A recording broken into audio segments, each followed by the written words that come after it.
nasta'inu ala umuriddin. Wassalatu wassalamu ala asrofil anbiya'i wal mursalin Sayyidina Muhammadin wa ala alihi wa sahbihi ajmain. Amma ba'du. Puji syukur kehadirat Allah Subhanahu wa taala karena pada kesempatan siang hari ini kita bisa berkumpul untuk melanjutkan kajian kita yang biasanya kita mulai ba'da duhur. Ini bersawalan di Ustadz ya. Jadi kemarin nyuwun ngapunten ada beberapa hari Senin yang kebetulan pas hari Senin itu banyak teman-teman jamaah yang hektik karena pas masuk setelah Lebaran, terus kemudian minggu depannya dilelah juga pas tanggal 16 itu juga tanggal merah gitu. Jadi monggo untuk mempersingkat dan agar kajiannya juga lebih ada cukup waktu kajian, monggo saya serahkan kepada Ustadz Ridwan Hamidi. Waktu dan tempat, monggo Ustadz. Assalamualaikum warahmatullahi wabarakatuh. Waalaikumsalam warahmatullahi wabarakatuh. Innal hamdalillah nahmaduhu wa nasta'inuhu wa nastaghfiruh wa na'udzu billahi min syururi anfusina wa min sayyiati a'malina. May yahdihillahu fala mudhillalah wa may yudlil fala hadiyalah. Wa asyhadu an la ilaha illallah wahdahu la syarikalah wa asyhadu anna Muhammadan abduhu wa rasuluh. Allahumma shalli wa sallim ala nabiyina Muhammad wa ala alihi wa sahbihi ajmain, amma ba'd. Jamaah sekalian hafizakumullah, alhamdulillah pada kesempatan hari ini, dan inilah kajian pertama di bulan Syawal tahun 1443 Hijriah. Salawat serta salam mudah-mudahan terlimpahkan pada Nabiullah Muhammad sallallahu alaihi wasallam, pada keluarganya, para sahabatnya dan pengikutnya sampai akhir zaman. Pada kesempatan di siang ini, insya Allah kita akan melanjutkan kembali bahasan kita dari Sirah Nabawiyah, karya Imam Nawawi, atau dari Tahlib Sirah Nabawiyah. Dan insya Allah pada kesempatan di siang ini, kita akan masuk pada bahasan pasal tentang umroh, haji, ghazwah dan sariyah Rasulullah Shallallahu Alaihi Wasallam. Tentu seperti biasanya kita semua mengetahui bahwa ulasan yang disampaikan oleh Imam Nawawi ini ringkas, bukunya sangat ringkas sehingga kita tidak akan mendapatkan detail-detail, tapi sesuai dengan level pembahasan buku ini. Apa yang disampaikan oleh Imam Nawawi ini sudah sangat memadai untuk level pemula yang belajar Sirah Nabawiyah. Paling tidak kita jadi tahu bagaimana umroh, haji, berapa kali Nabi SAW umroh, berapa kali Nabi SAW haji, kemudian berapa jumlah peperangan, baik ghazwah maupun sariyah yang dilakukan oleh Rasul Shallallahu Alaihi Wasallam.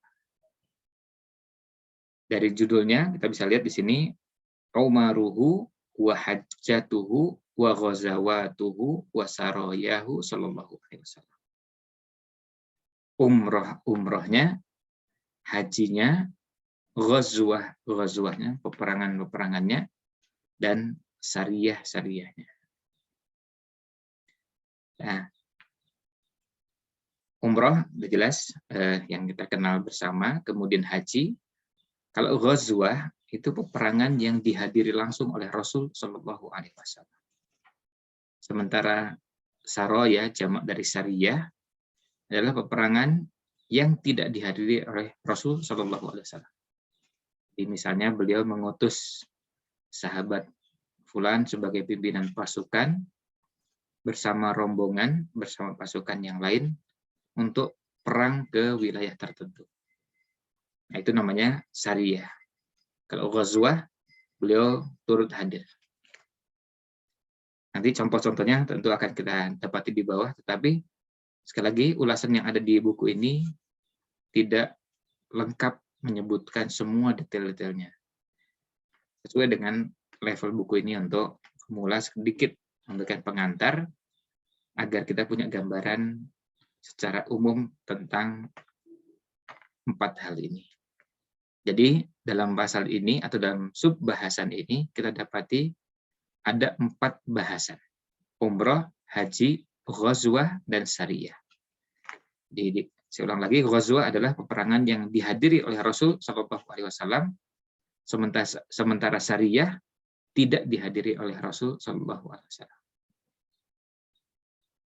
Nah, sekarang kita lihat di sini yang disampaikan oleh Imam Nawawi. Sabata fi shahihaini. Jadi sudah dengan tegas disebutkan dalam Sahihain. Maksudnya Sahih Bukhari dan Sahih Muslim. Annan Nabiyya sallallahu alaihi wasallam. Sesungguhnya Nabi sallallahu alaihi wasallam i'tamara arba'a umarin. Nabi SAW umroh 4 kali umroh. Ba'dal hijrati, sesudah hijrah. Nabi Shallallahu Alaihi Wasallam umrah sebanyak 4 kali sesudah hijrah. Walam yahujja illa hajjatan wahidatan. Dan Nabi Shallallahu Alaihi Wasallam tidak pernah haji kecuali hanya sekali. Hajinya hanya dilaksanakan sekali. Itu hajjatul wada, yaitu haji wada, allati wadda'an nasa fiha, yang pada tahun tersebut beliau berpamitan dengan kaum muslimin. Pada tahun tersebut, yaitu sanata asyrin minal hijrati, pada tahun ke-10 Hijriah. Nah, kita lihat di sini ada beberapa hal yang kita bisa berikan keterangan singkat. Pertama, penjelasan ini didapatkan dari sumber yang terpercaya, yaitu Sahih Bukhari dan Sahih Muslim. Karena di Quran tidak disebutkan berapa kali, tapi di hadis yang sahih dan berada pada puncak atau tingkat kesahihan yang paling tinggi, yaitu Sahih Bukhari dan Sahih Muslim. Kedua-duanya, Imam Bukhari, Imam Muslim, meriwayatkan bahwa Nabi SAW umrah 4 kali. Umrah 4 kali sesudah hijrah. Maksudnya sudah hijrah ke Madinah.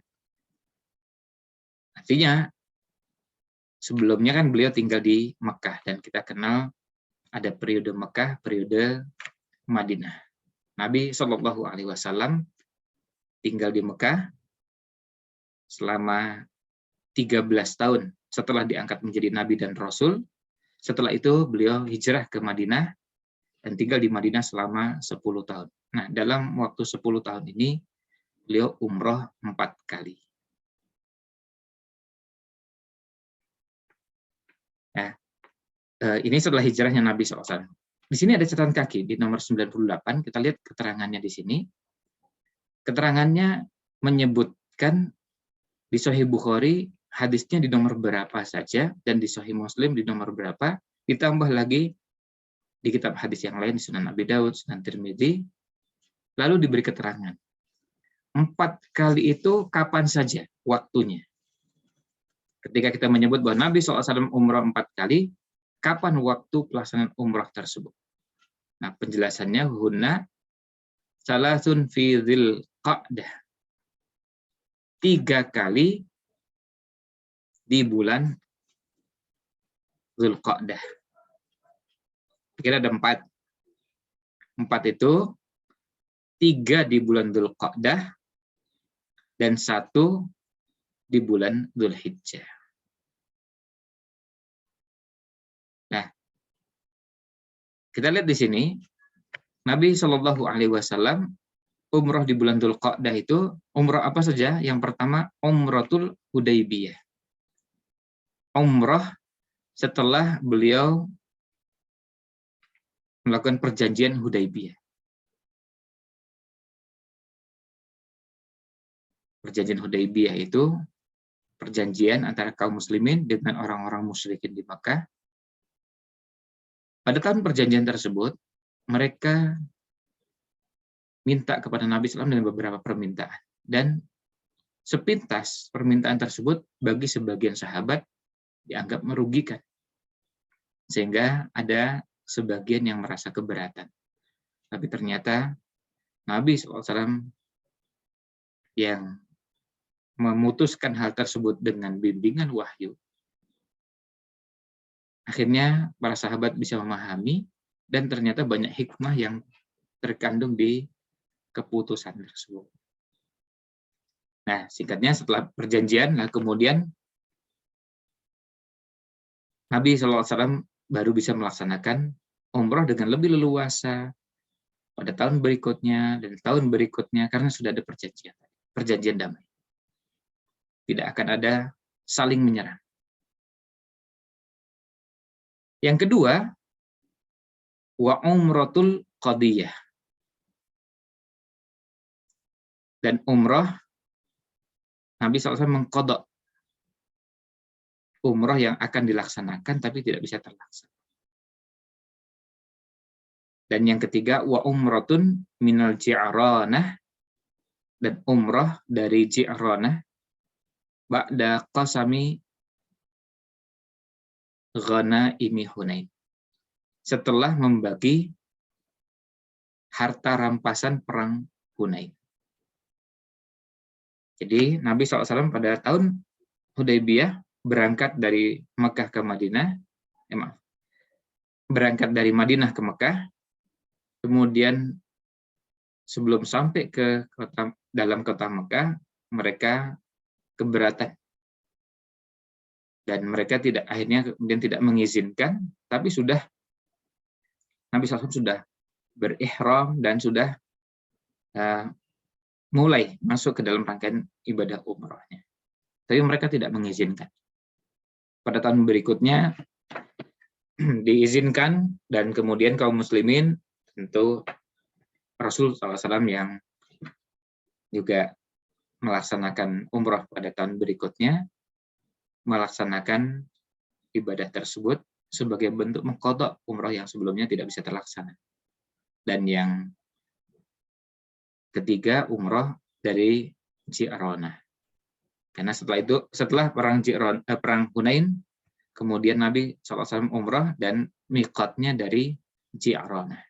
Miqat artinya beliau memulai rangkaian ibadah masuk ke dalam ihramnya, baik berpakaian ihram dan kemudian talbiyah dan seterusnya dari Ji'ranah. Ini 4 umrah. Kemudian warabi'ah ma'a hajjatihi sallallahu alaihi wasallam. Dan umrah yang keempat, umrah bersama hajinya. Umrah bersama hajinya. Nah, ini maksudnya umrah bersama hajinya ini umrah yang dilaksanakan bersama haji yang dilaksanakan oleh Rasul sallallahu alaihi wasallam. Jadi, kita semua ketahui bahwa haji itu ada 3 jenis. Ada haji yang dinamakan dengan ifrad. Haji yang diselenggarakan, dilaksanakan hanya haji saja tanpa ada umroh. Kalau mau umroh ya terpisah. Haji sendiri selesai rangkaiannya, kemudian umroh dilaksanakan terpisah dengan hajinya. Kemudian ada yang digabungkan tetapi dengan 2 model, namanya hajinya tamattu' dan qiran. Pembahasan untuk jenis masing-masing nanti ada di buku-buku fikih. Nah, haji yang digabungkan itu bisa haji tamattu' dan bisa haji qiran. Nah, selanjutnya kita lihat di sini. Ini tadi di catatan kaki yang pertama. Umrah Nabi Shallallahu Alaihi Wasallam yang dilaksanakan sebanyak 4 kali. Kemudian walam yahujja illa hajjatan wahid. Nabi SAW tidak melaksanakan haji kecuali haji yang pertama sekaligus terakhir. Kecuali haji wada. Allati wadda'an nasa fiha. Mana Nabi SAW itu berpamitan dengan kaum muslimin, dan itu dilaksanakan pada sanata asyrin minat hijrah, tahun ke-10. Yang kita semua ketahui, artinya sejak tahun pertama Hijriah, tahun kedua, ketiga, sampai dengan tahun ke-9, Nabi SAW tidak melaksanakan haji. Tahun ke-10 baru beliau melaksanakan haji. Maka katakan hajinya sekali. Ini yang dilaksanakan setelah hijrahnya Nabi SAW. Dia di catatan kakinya nomor 99 ada keterangan. Di sini bisa lihat Sahih Bukhari, ini nomor hadisnya sama dengan yang di atas 1778. Kemudian Sahih Muslim 1200. Kalau di atas 53, di sini 1254. Yang jelas hadisnya di Sahih Bukhari dan Sahih Muslim. Nah, mengenai haji yang cuma sekali tadi. Selanjutnya, muhakkiknya ini memberikan komentar. Qultu, saya katakan, waqad sabata fi sahihil Bukhari wa Muslimin ma yadullu ala annahu sallallahu alaihi wasallam qad hajja qabla al-hijrah. Nah, di Sahih Bukhari dan Sahih Muslim ada riwayat yang menunjukkan bahwa Nabi SAW pernah melaksanakan ibadah haji sebelum hijrah. Wa hadza ma rajjahahu al-Hafidz Ibnu Hajar fi Fathil Bari. Dan inilah yang dirajihkan, dianggap pendapat yang lebih kuat menurut Imam Al-Hafidz Ibnu Hajar. Nah, ini ada rujukannya Sahih Bukhari nomor sekian, Sahih Muslim, Sunan Nasa'i, Sunan Darimi. Jadi di sini kita bisa dapatkan bahwa yang disebutkan di sini tadi, haji sekali adalah haji setelah hijrah. Di haji yang dilaksanakan setelah hijrah, ini cuma sekali.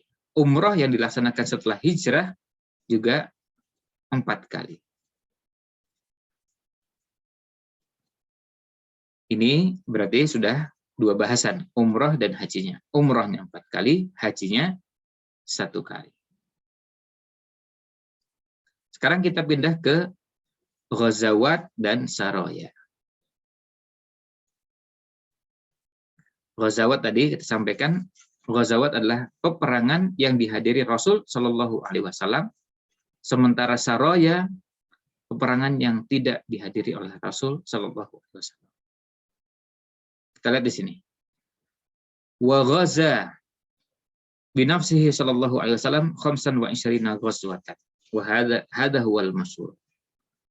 Nabi SAW perang yang beliau hadiri langsung sebanyak 25 kali. Ini pendapat yang masyhur kata Imam Nawawi. Wa huwa, dan ini adalah pendapat qaulu Musa ibni Uqbah. Pendapatnya Musa bin Uqbah, wa Muhammad ibni Ishaq, dan Muhammad bin Ishaq, wa Abi Ma'syar, dan Abu Ma'syar, wa ghairihim, dan pendapat yang lain min a'immatis siyari wal maghazi, dari para imam ahli sirah nabawiyah. Jadi riwayat yang paling banyak digunakan, riwayat yang paling populer adalah bahwa peperangan yang dihadiri Nabi SAW, ghazwahnya adalah 25. Jadi sebutkan sini khamsan wa isyarin. Tapi kemudian beliau sebutkan, yang Nawawi sebutkan waqila, dan ada pendapat lain yang mengatakan sab'an wa isyarin. Ada yang mengatakan bahwa jumlahnya 27. Ini pendapat kedua. Jadi pendapat pertama 25, pendapat kedua 27. Ini yang disebutkan oleh Imam Nawawi. Nanti kita akan lihat ada pendapat yang lain yang disebutkan di catatan kakinya. Nah, selanjutnya wa naqala Abu Abdullah Muhammad bin Sa'din fi Tabaqat. Imam Abu Abdullah Muhammad bin Sa'ad, ini salah seorang pakar dari Sirah Nabawiyah. Beliau menukil dalam kitabnya At-Tabaqat Al-Kubra al-ittifaqa, kesepakatan ala annal ghazawatihi, bahwa peperangan Rasul SAW yang beliau hadiri sallallahu alaihi wasallam, binafsihi yang beliau hadiri sab'un wa isyruna ghazwatan, 27. Ini kata Imam Muhammad bin Sa'ad. Wasaroyahu, dan saroya artinya peperangan yang tadi kita sampaikan. Saroya jamak dari sariyah artinya peperangan yang beliau tidak hadir. Jumlahnya sittun wa khamsun. Jumlahnya 56. Wa addadaha, lalu beliau sebutkan wahidatan wahidatan, satu persatu. Murattabatan ala hasba wuqu'iha. Murattabatan urut ala hasabi wuqu'iha. Sesuai dengan urutan kejadiannya. Jadi disebutkan 56 itu apa saja. Tadi kita sampaikan buku ini, buku karya Imam Nawawi ini adalah buku ringkas, maka cocok untuk pemula. Tapi kalau mau cari detailnya bukan di sini, cari di tempat lain. Misalnya, kalau kita ingin tahu berapa jumlah yang tadi disebutkan, lalu apa saja. Nah, Imam Muhammad ibn Sa'ad menyebutkan ada 56 syariah. Lalu beliau sebutkan satu persatu 56 tersebut. Kita bisa bayangkan bagaimana betapa awamnya kita tentang sirah nabawiyah. Kita akan temukan begitu kita melihat 56 nama-nama ghazwah tadi, nama-nama syariah tadi, kita akan rasakan bahwa kita ini belum cukup mengenali Nabi SAW dengan baik. Nama-nama syariahnya nanti akan terasa asing. 56. Itu akan sangat terasa asing sekali. Karena jarang bertemu. Jarang mengenal dengan nama-nama tersebut. Sekarang kita lihat di catatan kakinya. Di sini tadi disebutkan Imam Muhammad bin Sa'ad meriwayatkan bahwa disepakati ghazwahnya itu ada 27. Tadi disampaikan ada 25 dan 27. Nah, sekarang kita lihat di catatan kaki. Sekaligus nanti kita mendapatkan ada pendapat ketiga selain 25 dan 27, yaitu 21. Nanti kita lihat di sini catatan kaki. Rawah Muslimun fi Sahih. Imam Muslim meriwayatkan dalam kitab Sahihnya, maksudnya Sahih Muslim di nomor 1813. An Abi Zubair, dari Abu Zubair, annahu sami'a Jabir bin Abdullah. Beliau mendengar dari sahabat Jabir bin Abdullah radhiyallahu an, yaqulu, beliau mengatakan, ghazautu. Ini kata Jabir, saya ikut perang ma'a Rasulillah sallallahu alaihi wasallam, bersama Rasul sallallahu alaihi wasallam, tis'a asyrata ghazwah. 19 peperangan. Qala Jabir mengatakan lam ashhad badron wala uhudan. Saya hanya tidak ikut perang Badar dan perang Uhud. Mana ani abi? Ayahku melarang. Ayahnya tidak mengizinkannya. Ayahnya tidak mengizinkan perang tersebut.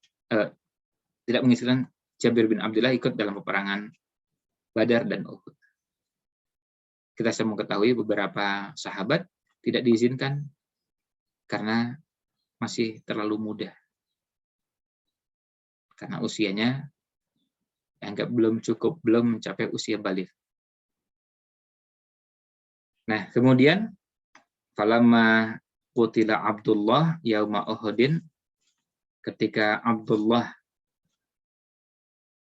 meninggal, terbunuh di perang Uhud, lam atakhallaf an Rasulillah sallallahu alaihi wasallam fi ghazwatin qat. Saya tidak pernah sekalipun absen dari satu peperangan pun. Ini kata sahabat Jabir. Jadi ketika bapaknya sudah meninggal, sejak itu saya ikut. Itu kapan? Di perang Uhud. Setelah perang Badar, ada perang Uhud, kemudian ada peperangan berikutnya. Nah, wa yufhamu min dzalika, dipahami dari sini, anna adadul ghazawati ihda wa ishrina, bahwa jumlah peperangan itu 21, karena Jabir bin Abdullah ikut di 19 dan tidak ikut di 2 peperangan. Berarti 19 tambah 2 jadi 21. au nahwan min dzalika, atau sekitar itu. Hadza ma rawahu musarrahan bihi an Jabirin. Ini yang diriwayatkan dengan sangat jelas dari sahabat Jabir. Diriwayat dengan jelas menyebutkan jumlahnya dari sahabat Jabir. Dan siapa yang meriwayatkan ini? Abu Ya'la. Imam Abu Ya'la bisanadin sahih, dengan sanad yang sahih. Yang dari Abu Zubair dari Jabir. Kama qala al-Hafidz Ibnu Hajar fil Fathi. Sebagaimana yang disampaikan oleh Imam Al-Hafidz Ibnu Hajar dalam Fathul Bari. Di jilid 7 halaman 280. Nah, kemudian kalau begini kan berarti kita melihat ada tiga pendapat. Ada yang menyebutkan 21, 25, dan 27. 21, 25, 27. Lalu kemudian disampaikan di sini wa yu'allu tafawuta fi ihsa'i adadil ghazawati anna ba'dahum rubbama damajal ghazwataini bismin wahid. Lalu beliau menyebutkan alasan kenapa muncul perbedaan. Bisa jadi ada yang menggabungkan beberapa peperangan, misalnya 2 peperangan digabungkan dengan 1 nama. Perang Badar ada 2, perang Badar Sughra dan perang Badar Kubra, lalu digabungkan jadi 1. Wa akharuna yaj'aluna lil ghazwatil wahidati aktsar min nisf. Atau bisa juga alasannya adalah mungkin ada sebagian yang menjadikan untuk satu peperangan lebih dari 1 nama. Likhtilafi zamaniha au makaniha, karena perbedaan waktu dan tempatnya. Wa nahwi dzalika, dan yang lainnya. Nabbaha lihadza al-Hafidz Ibnu Hajar fil Fath. Hal ini ditegaskan oleh Imam Al-Hafidz Ibnu Hajar dalam Fathul Bari. Atau alasan lainnya, li anna ba'dahum addal ghazawati mutlaqan wa ba'dahum yakhussul lati hasala fiha qitalun faqat. Atau bisa sebabnya adalah karena sebagian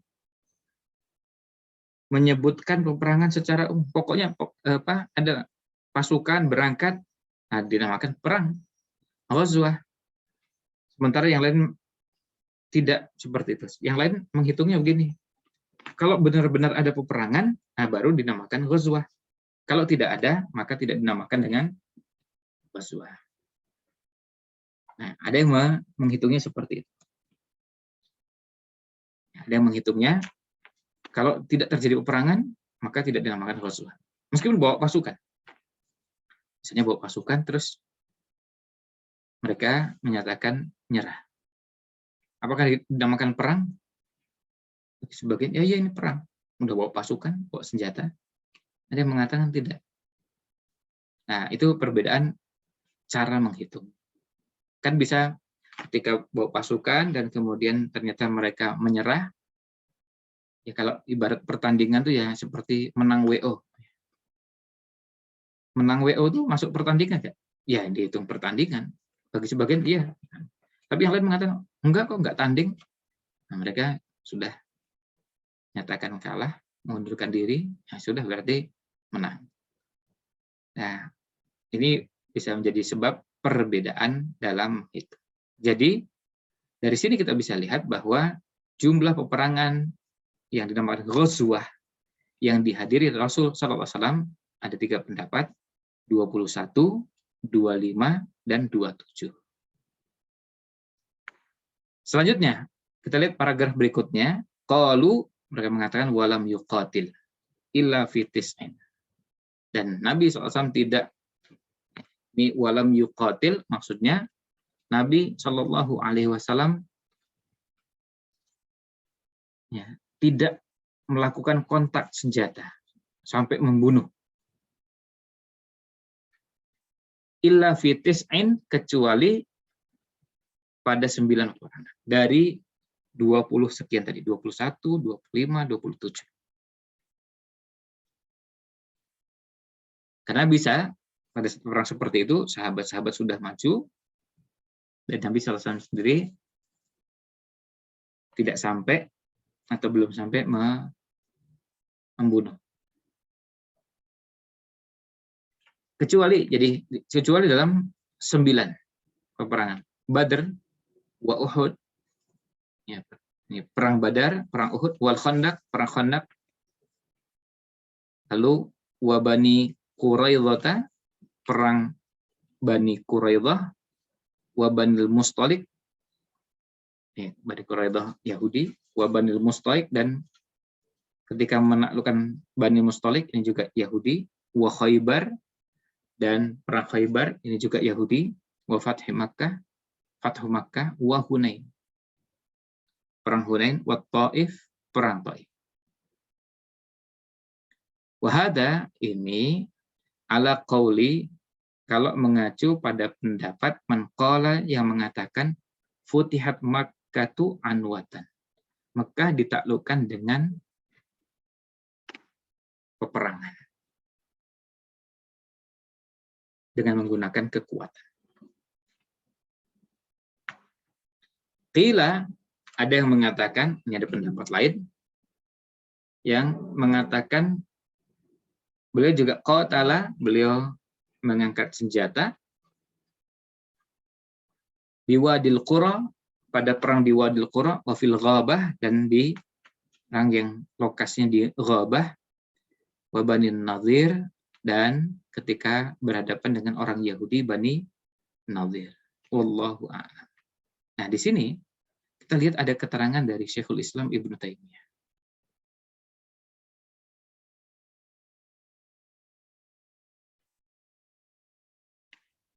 Qala Ibnu Taimiyah yarhamuhullah, Ibnu Taimiyah rahimahullah mengatakan la yu'lamu annahu sallallahu alaihi wasallam, tidak diketahui bahwa Nabi SAW qatala fi ghazwatin, bahwa beliau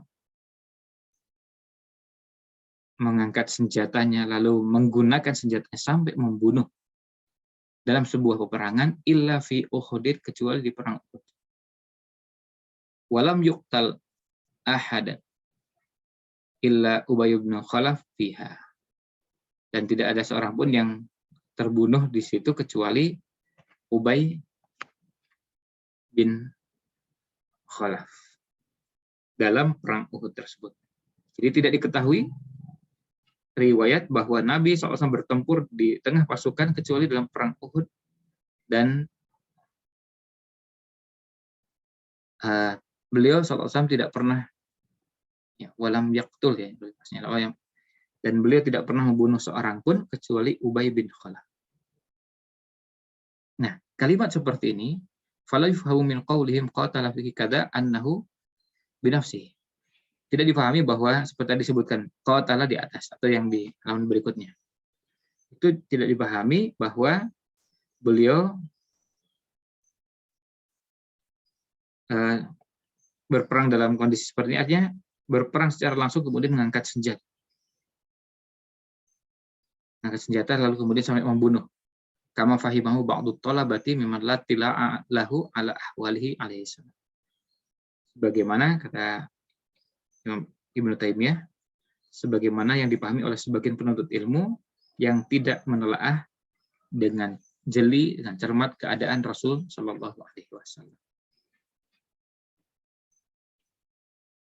Jadi beliau mimpin pasukannya, iya, tapi berhadap-hadapan dengan musuh sampai membunuh. Nah, ini kata Syekhul Islam, pada Ubay bin Khalaf iya, tetapi pada yang lain yang melakukan adalah para sahabat. Nah, kemudian yang terakhir di sini ada catatan kaki. Jadi anwatan maksudnya qahran laisa sulhan. Maksudnya Mekah itu ditaklukkan dengan kekuatan. Jadi karena ada dua pendapat, ada yang mengatakan Mekah itu ditaklukkan dengan kekuatan, dengan peperangan, tapi ada yang mengatakan Mekah itu ditaklukkan dengan damai. Lalu tadi disebutkan ada Wadil Qura dan Ghabah. Ini adalah maudhi'ani bainal Madinati wasyam. Adalah kota letaknya antara Madinah dengan negeri Syam. Tapi qurbal Madinah, tapi lebih dekat ke Madinah. Ini lokasi Wadil Qura dan Ghabah, nama tempat. Keterangannya didapatkan dari Mu'jamul Buldan. Nama kitab yang menjelaskan tentang lokasi-lokasi atau tempat-tempat. Nah, ini lesson yang kita bisa dapatkan dari bahasan kita di siang ini, bahwa Nabi SAW umroh seumur hidup sebanyak 4 kali setelah hijrah, dan hajinya sekali setelah hijrah. Kemudian ghazwahnya yang beliau hadiri, peperangan yang beliau hadiri, ada 3 pendapat, 2 disebutkan oleh Imam Nawawi, yang 1 disebutkan oleh yang lain. Yang disebutkan oleh Imam Nawawi 25 kali dan 27 kali, sementara ada yang menyebutkan yang lain yaitu 21 kali. Sementara Sariyah itu artinya peperangan yang tidak dihadiri Rasul Shallallahu Alaihi Wasallam. Nah, jumlahnya Imam Nawawi 56. Bagaimana yang disebutkan oleh Imam Muhammad bin Sa'ad dalam At-Tabaqat Al-Kubra. Nah, ini ulasan kita di kesempatan siang ini. Mudah-mudahan bisa kita pahami bersama dan bisa menjadi wawasan dan pengetahuan bagi kita semua beberapa peristiwa yang ada dalam sirah nabawiyah. Ya, wallahu a'lam, sallallahu alaihi wasallam ala Nabi Muhammad wa ala alihi wa sahbihi ajma'in.